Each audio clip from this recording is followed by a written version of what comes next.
What's up, everybody? Happy Thursday. Hope all you're having a great day today. Getting into this episode of Days of Our Lives.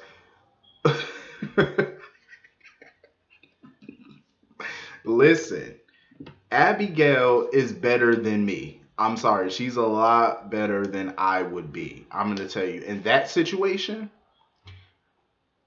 it wouldn't have went as far as it did. That conversation wouldn't have went as far. Like, I totally understand that you have to have dialogue in daytime TV. I totally get it. But that conversation, had I been in that position, that conversation would have went a lot different.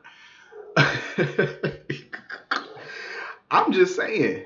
Because usually I'm not with the violence. I'm not a violent person, but if I tell you to get out my house and you say I'm not going, that's where the violence is about to go down. Because first of all, you're not about to disrespect me in my home. Second, I asked you to leave my home and you're refusing. So therefore, I'm going to remove your ass from my home. That's what Abigail should have did. That's what perplexed me about Abigail and about the situation because she asked Gwen to get out. Gwen refused because she rather sit there and tell and taunt Abigail and give her all the gory details about her sexcapade with Chad. And Abigail sitting there talking about, well, fine, you won't leave, I'll have you removed. No. Mm-mm. Damn all of that. I'm not about to have you removed. I'm going to remove you. Keyword, I'm going to remove you. I'm not going to have you removed. No, no, no, no, no. No, no. Mm-mm. That's where Abigail, and then Abigail fucked up because she stopped and then talking about, you know what? Go ahead, tell me what happened. No, hell no. Abigail, what is you doing? No. What do you need to hear the details of it for? I mean, I understand Abigail didn't believe her. She didn't believe her. Of course she wouldn't. Because she had faith in her husband. She trusted her husband. Um, so I can understand why she didn't believe her. But whether I believe you or not, I'm not about to sit here and let you tell me the details of your alleged sexual intercourse, your escapade with, her husband. Why would you sit there and listen to that? What do you need to know the details for? If she said it happened, that's all you need to hear. Like she's claiming to have slept with your husband. Then on top of that, she's taunting you and being hella disrespectful. I don't need see that's where the difference comes in because if I like I said, if I was in that situation, I don't want to hear the details. You said all I needed to hear. You said you slept with my spouse. So that's all I need to know. Now you can take your leave. Either get your ass out my house or I will drag your ass out my house. Either way, you're about to get out. That's all that needed to happen. That's what was pissing me off with that conversation because I'm like, Abigail, why are you sitting there listening to this? Throw her ass out. Chad is a dummy. Chad is just so dumb. So dumb. And it's very telling how when Gwen told her that she slept with Chad, Abigail automatically didn't believe it because she trusts her husband. She automatically was like, nah, Chad wouldn't do that. But Chad believed everything Gwen was telling him about Abigail and Jake. Like he believed everything. Even before seeing evidence of it, fabricated evidence, he sat right there and believed it. I'm like, Chad, are you serious? You really gonna believe with this girl who you haven't even known that long, you're gonna believe what she's saying about a woman that you've known for years? That's the mother of your children, your wife. You're gonna take this trick's word over your own wife? And I am so glad Abigail brought that to his attention that this is not the first time he chose another woman over his wife. Like he chose to believe another woman. I remember when he believed Gabby. He chose Gabby. Like he took Gabby's word over her. And now you're taking Gwen's word over her. That's very telling when Abigail believes in Chad, but Chad does not believe in Abigail. It's very telling. So if Abigail chooses to divorce Chad, I wouldn't be mad about the shit because it's just foul. Like your wife has all of this trust in you, but you don't have no trust in her. Like if you have that little trust, little to no trust in her, what the hell did you marry her for? What for? It just doesn't make much sense to me. I'm just saying, like,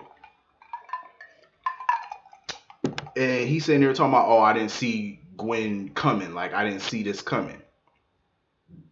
You didn't see it coming because you didn't want to see it coming. That's why you only saw what you wanted to see. Chad, come on now. A polar bear could have seen this shit coming. Like seriously. Sometimes I wonder. I'm like, is he really a Demira? Because his instincts are they're always off. Like you have no spidey senses whatsoever. Like, are you really the product of Stefano Demira? Really? Stefano had like a sixth sense. I mean, yeah, there was a couple times where Stefano might have got played, but damn, the man was always 5 steps ahead most of the time. It's like Chad's like 5 steps behind all the time. Like, boy, learn how to play some chess or something. Stop making these little checker moves and start making some chess moves. I'm just saying, because you get played like a fiddle all the time. Like, damn, you don't see nothing coming. Lord. Like Chad, he has slow tendencies. Like he's a smart person. Don't get me wrong, but Chad is very slow in the uptake a lot of times. It's like Chad, get it together. Um, I don't know how Chad gonna fix this, but flowers and candy, and I'm sorry, ain't gonna do. Not this time, bro. Better you better go big. Um, you better buy that woman an island or something and put it in her name or something. Like figure it out, bro. Cause you done fucked up royally. Um, Gwen is just so smug. Like she's so happy with herself. Like sitting there telling Kate, "Oh, their marriage is imploding as we speak," and like, what is Gwen's purpose in all of this? Like, what vendetta does she have against Abigail? Like, what the hell are you doing all this? Like, what's your end game? Like, what is all of this about? Like, does Abby know her from back in the day or something and did something? Like, what is the motivation for this? Like, why would you want to destroy someone's marriage who seemingly did nothing to you? Like, what is the goal here? Hopefully I get that answer soon. So anyway, moving on from that. Um, I know Abe. I did like the conversation between Abe and Kate. She's right. Abe can't fix every problem. He can't do everything for the world. There's always going to be something going on, and he can't fix everything. As much as I know he feels helpless because his grandkids were taken in, there's really not much he can do to get them back. But being there as a support system and, using your position as mayor to open up some doors to finding new leads, that can be helpful too.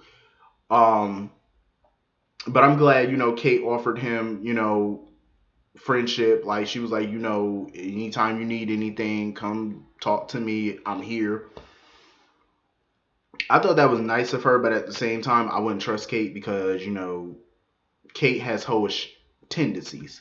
So I'm like, Abe, get away from Kate. Because you already know if they have one of those late conversations and things might get a little hot and heavy, I'm just saying, Abe, chill out.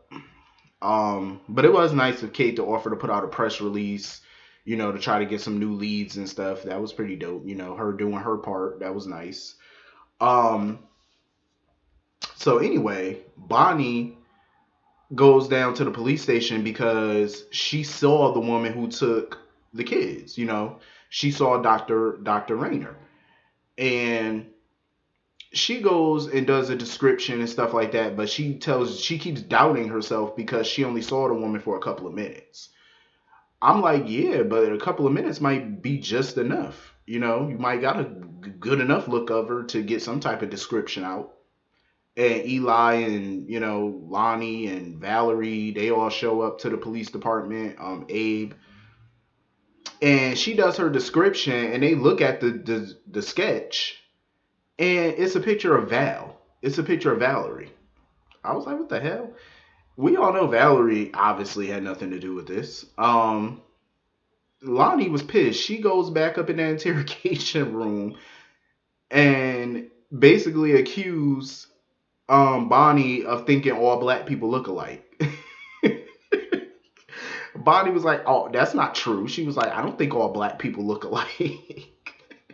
But why would you do a sketch of Valerie though? And she talking about Valerie's face was just in her head or whatever. I'm like, Bonnie is such a kook. Like, I love her, but she is cuckoo for Cocoa Puffs. Like, seriously.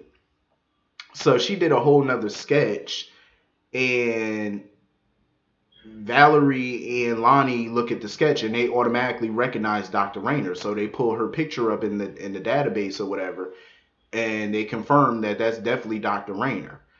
Um, this dude Ivan or whatever is paying Dr. Rayner basically to switch babies, snatch babies, all type of foolishness. Because he plans on giving the babies to Madam or whoever. Like, this some crazy shit.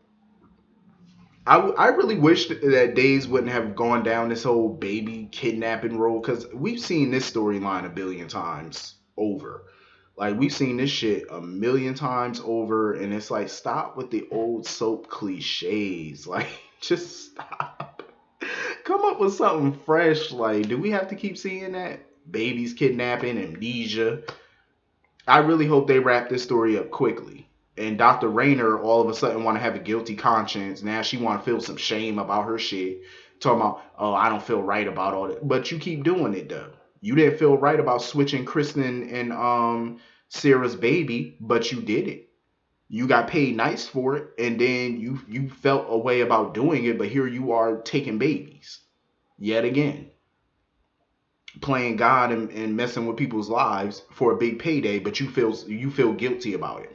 Obviously, bitch, you don't feel guilty enough because you keep doing it. If you felt any ounce of shame or guilt or remorse, you would have never did it in the first place. You would have refused, but you didn't. So I don't believe that. Oh, I feel ashamed. I feel guilty. No, if you really felt guilty and ashamed, you would have never did it, dummy. Um, I cannot wait. Oh, and I meant to mention that too before I continue. I was happy that Abigail slapped the dog shit out of Gwen, but you should have snatched her by her new growth and threw her out that mansion. I'm just saying that's what she should have did. But anyway, yeah. Um, I hope Valerie Alani beat the brakes off Dr. Rayner's ass. Like, I hope they pimp smack her ass. I really do. I hope they beat her down. Now I hope they do.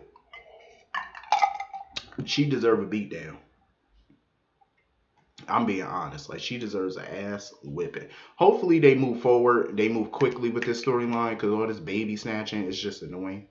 Um, it gets, yeah, it's a little too much. So anyway, that was pretty much the whole episode. Hit the comment section. Let me know what y'all thought about this episode, and I'll see y'all all later. Have a good day. Peace.